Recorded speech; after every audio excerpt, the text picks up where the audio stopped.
तो hello students, आज हम समझने वाले हैं हमारे डिमांड चैप्टर का पार्ट सेकंड, जिसमें हम समझेंगे कि लॉ ऑफ डिमांड क्या होता है। साथ ही साथ समझेंगे कि लॉ ऑफ डिमांड मींस जब प्राइस घटता है तो डिमांड बढ़ती है, उसके पीछे कारण क्या है। तो चलिए शुरू करते हैं। मेरा नाम है रवि कश्यप और आप देख रहे हैं इकोनॉमिक्स की 95 प्लस सीरीज।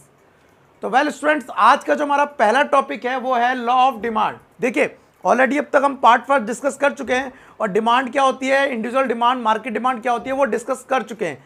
जिसने वो वीडियो नहीं देखी आप वो देख लीजिए, उसके बाद ये वाला पार्ट देखिए, तब आपको समझ आएगा। तो चलिए शुरू करते हैं।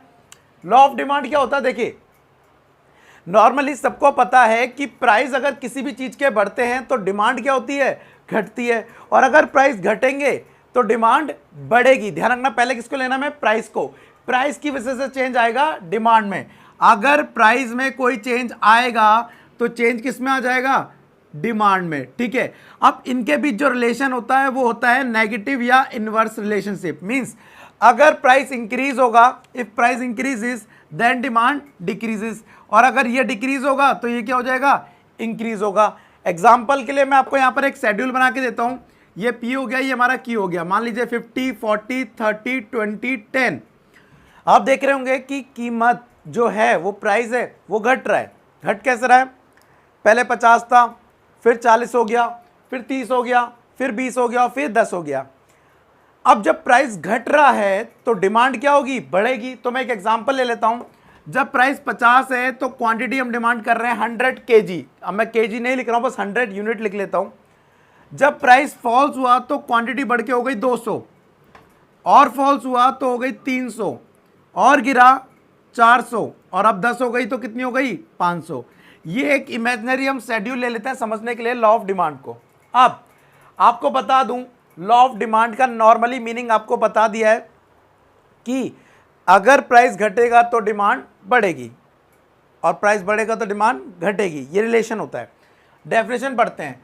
Law of demand state the inverse relationship. ध्यान रखना, कौन सा, इनवर्स रिलेशनशिप, उल्टा नेगेटिव रिलेशनशिप होता है between price and quantity demanded. Means price और डिमांड में क्या होता है, नेगेटिव रिलेशन होता है। एक बढ़ेगा तो दूसरा घटेगा।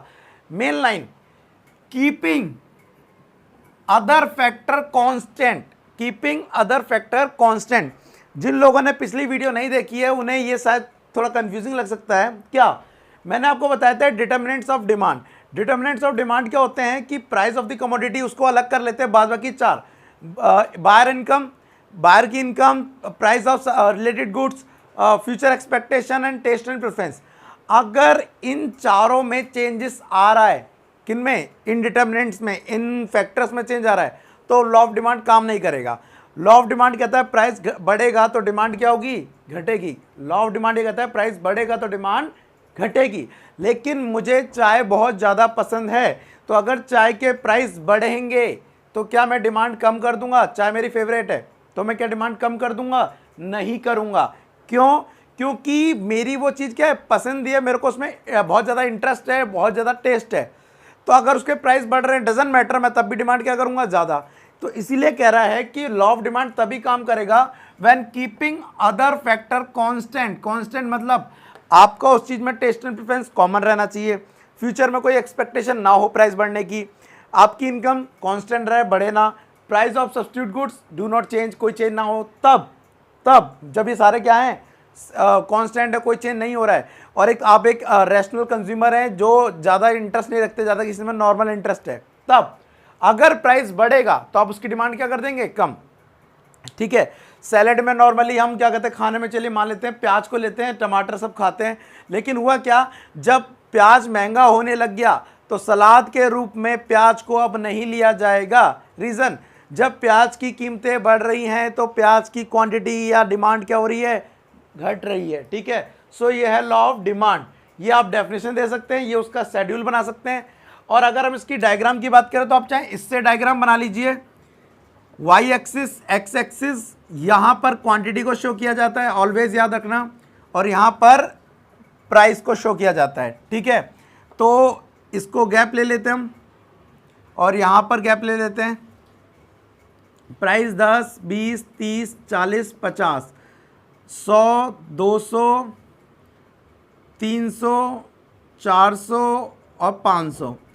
देखिए पहली चीज, when price is 500 then demand is, when price is 500 नहीं 50 then demand is 100, when price is 40 demand is 200, when price is 30 then demand is 300, means ये कुछ ऐसा जाएगा। So this is your DD curve. तो ये हो गया आपका डिमांड शेड्यूल से डिमांड कर्व बनाना, ठीक है। अब चाहे आप ऐसे बना लीजिए, चाहे सिंपल दिखा दीजिए कि जब P था तो डिमांड क्या है, Q है, जब प्राइस घट गया तो डिमांड क्या हो गई, बढ़ गई। This is our demand curve. जब प्राइस घट गया तो डिमांड क्या हो गई, इंक्रीज हो गई, Q से क्या हो गई, Q1 हो गई। आप इसको एलैबोरेट कर दीजिए, क्या, when price is OP then demand is OQ, when price will decrease, ठीक है, या घटेगा तो OP से कितना हो जाएगा, OP1 then demand shift OQ to OQ1, shift ना जाके अभी हम इसको बाद में मूवमेंट यूज करेंगे, बट जब आपको सिंपल समझ आएगा इन दोनों में क्या अंतर है। चलिए कोई नहीं। सो this is law of demand. दूसरा टॉपिक डिस्कस करते हैं। लॉ ऑफ डिमांड ये कहता है कि अगर प्राइस घटेंगे तो डिमांड बढ़ेगी, प्राइस बढ़ेंगे तो डिमांड घटेगी। ये कौन कह रहा है, लॉ ऑफ डिमांड। अगला क्वेश्चन आ रहा है, वाई, ऐसा क्यों होता है कि प्राइस घटेगा तो डिमांड बढ़ती ही है, ठीक है। तो ये भी क्वेश्चन आ जाता है। इसको दो तरह से पूछ लेता है, what are the causes of law of demand, what are the causes of law of demand, या जो लॉ ऑफ डिमांड है या डिमांड कर्व डाउनवर्ड स्लोपिंग क्यों होता है, ये कारण पूछ लेता है। तो हम वही समझते हैं, causes of law of demand. तो पहला point, law of diminishing marginal utility. सबसे पहले इसका मतलब समझ लो जिन लोगों ने पहले के चैप्टर नहीं समझे हैं। Law of diminishing marginal utility का मतलब होता है, अगर आप एक ही कमोडिटी को लगातार कंटिन्यूसली यूज करोगे, कंज्यूम करोगे, तो उससे मिलने वाला सेटिस्फेक्शन गिरता जाएगा। अगर आप एक कमोडिटी को लगातार यूज करोगे तो उससे मिलने वाला सेटिस्फेक्शन गिरता जाएगा। मान लीजिए आपने फर्स्ट टाइम मैंगो खाया, आपको कुछ संतुष्टि मिली, संतुष्टि मतलब यूटिलिटी। सेकंड टाइम खाया तो पहले वाले से सेटिस्फेक्शन क्या मिलेगा, कम मिलेगा। थर्ड टाइम खाया तो सेटिस्फेक्शन और गिर गया। अब शॉपकीपर कह रहा है कि जी एक और आम खा लीजिए, एक और आइसक्रीम खा लीजिए, जो भी आप खा रहे हो। अब आप कह रहे हैं नहीं अब मुझे नहीं खाना है, तो अब कह रहा है लीजिए, ले लीजिए, कह रहा है नहीं खाना है। अब अगर हम खरीदेंगे तो तभी खरीदेंगे अगर वो हमें प्राइस क्या देगा, बहुत ही ज़्यादा सस्ता देगा, मीन्स प्राइस कम कर देगा, तो शायद हमें उसमें सेटिस्फेक्शन मिल जाए, थोड़ा सा संतुष्टि मिल जाए। क्योंकि जिस प्राइस पे वो करंट में भी बेच रहा है उस पर तो हमें सेटिस्फेक्शन नहीं होने वाला है। तो अगर उसने प्राइस गिराया तो हो शायद हम उसे खरीद ले। तो एक law of diminishing marginal utility की वजह से भी प्राइस गिरने पर डिमांड क्या होती है, बढ़ जाती है, एक कारण। दूसरा सब्स्टिट्यूट इफेक्ट, क्योंकि कई चीज़ों के सब्स्टिट्यूट इफेक्ट होते हैं, मीन सब्स्टिट्यूट गुड्स होते हैं। जस्ट टी का हो गया कॉफ़ी, टी का हो गया कॉफ़ी। अब कॉफ़ी के प्राइस क्या हुए, बढ़ गए, कॉफ़ी के प्राइस बढ़ गए तो टी की डिमांड क्या हो गई, बढ़ जाएगी। ध्यान रखना, प्राइस बढ़े थे कॉफ़ी के, डिमांड किसकी बढ़ी, टी की, चाय की। अब हो क्या रहा है, अगर चाय चाहता, कॉफ़ी चाहता है कि उसकी डिमांड क्या हो, ज़्यादा हो, क्यों ज़्यादा हो, उसका कौन चाहता है, कॉफ़ी, तो उसको अपने प्राइस क्या करने पड़ेंगे, कम करने पड़ेंगे, क्योंकि लोगों के पास ऑप्शन है। अगर आपने कम नहीं करा तो लोग कहीं और चले जाएंगे, तो इसलिए ज़रूरी है प्राइस को क्या किया जाए, कम किए जाए। तो सब्स्टिट्यूट इफेक्ट की वजह से भी प्राइस घटने पर डिमांड बढ़ती है, लॉ ऑफ डिमांड लगता है। इनकम फैक्ट, देखिए इनकम फैक्ट का मतलब यहाँ पे वो वाला इनकम इफेक्ट ना समझें कि हमारी इनकम बढ़ गई। यहाँ पर आप समझिए इनकम फैक्ट का मतलब रियल इनकम। रियल इनकम कैसे, मान लीजिए कि आप एक दुकान पे, शॉप पे जाते हैं और डेली के मोमोज खा के आते हैं, ठीक है, मोमोज या अदर कोई भी चीज़ ले लीजिए, ठीक है, और मोमोज की जो प्लेट है वो है 20 रुपीज़ की हाफ, 20 रुपीज़ हाफ। आप खाना तो फुल प्लेट चाहते हैं, लेकिन क्या करें, डिमांड नहीं कर सकते, आपके पास पैसे नहीं है, आपके पास 20 रुपीज़ है, तो हाफ 20 रुपये में आप डेली की हाफ प्लेट या जब भी जाते हैं हाफ प्लेट खा के आ जाते हैं। अब हुआ क्या, एक दिन उसने कहा कि जी इसके प्राइस मोमोज के गिर के अब हो गए कितने रुपए, 10 के रुपए की हाफ और 20 रुपए की फुल हो गई है। पहले 20 की हाफ दे रहा था, तो आज आप पता है क्या, हाफ नहीं खाएंगे, आज आप क्या करेंगे, फुल खाएंगे। जस्ट बिकॉज प्राइस के कम होने से इनडायरेक्टली आपकी परचेजिंग पावर क्या हो जाती है, बढ़ जाती है।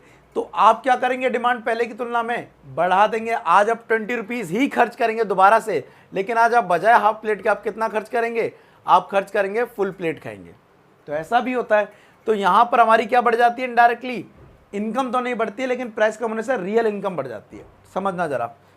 एडिशनल कंज्यूमर होता क्या है, कई बार ऐसी चीज़ें होती हैं जो सारे कंज्यूमर नहीं खरीद रहे होते हैं। मान लेते हैं कि हमारे पास 10 कंज्यूमर हैं, अभी 5 ही ले लेते हैं, ठीक है। ये हमारे पास 5 कंज्यूमर हैं, जिसमें से कोई एक प्रोडक्ट, मान लेते हैं एसी, बहुत ज़्यादा गर्मी हो रही है तो एसी 2 लोग लगवा पा रहे हैं, 3 लोग नहीं खरीद रहे हैं एसी आप कूलर ले रहे हैं, जो मर्जी आप समझना चाहें। अब क्या है रीज़न, लोग एसी इसलिए नहीं खरीद रहे, या तो उसके प्राइस बहुत ज़्यादा हैं, इसके प्राइस क्या है, बहुत ही ज़्यादा है। अब अगर एसी क्या हो जाए, सस्ता हो जाए, सस्ता का मतलब 2000 रुपये का मिलने लग जाए, भैया एग्जाम्पल ले रहा हूँ, 2000 रुपये का एसी मिलने लग जाए, तो वो इनके बजट में भी आ जाएगा जो पहले नहीं आ रहा था। तो अगर किसी कमोडिटी के प्राइस घट जाए तो उसके कंज्यूमर एडिशनल जो थे वो क्या हो जाएंगे, बढ़ जाएंगे, क्योंकि उनके बजट में आ जाएगा। और उनके बजट में आ जाएगा तो वो डिमांड क्या करेंगे, पहले की तुलना में बढ़ जाएगी। पहले 2 ही कर रहे थे, अब कितने लोग करेंगे इसी की डिमांड, 5 करेंगे। तो इसीलिए प्राइस घटने पे कुछ लोगों के बजट में आ जाती है वो चीज़, और उसकी डिमांड क्या हो जाती है, बढ़ जाती है। एंड लास्ट पॉइंट, कई बार कुछ कमोडिटी ऐसी होती है जिनके एक से ज़्यादा यूज़ होते हैं। कई बार कुछ कमोडिटी ऐसी होती हैं जिनके एक से ज़्यादा यूज़ होते हैं, जैसे कि हमारा जो घर में डेली का आता है वो आता है मिल्क। अब होता क्या है, घर में जो मिल्क आता है उसकी हम टी बना लेते हैं, या पीने के लिए यूज़ कर लेते हैं, या कर्ड या दही बना लेते हैं। अब समझिए ज़रा कि बेसिकली 3 चीज़ें हो रही हैं। रीज़न क्या है, 50-60 रुपये किलो जब दूध आएगा तो कौन घर पे खोया और पनीर बनाएगा। अगर यही चीज़ 10 रुपये किलो हो जाए, क्या दूध की बात कर रहा हूँ, 10 रुपये केजी हो जाए या लीटर हो जाए, अब लीटर की बात कर सकते हैं, तो हम टी भी बनाएंगे, हम दही भी बनाएंगे, हम पीने के लिए भी यूज़ करेंगे, हम पनीर भी घर पे ही बना लेंगे। रीज़न,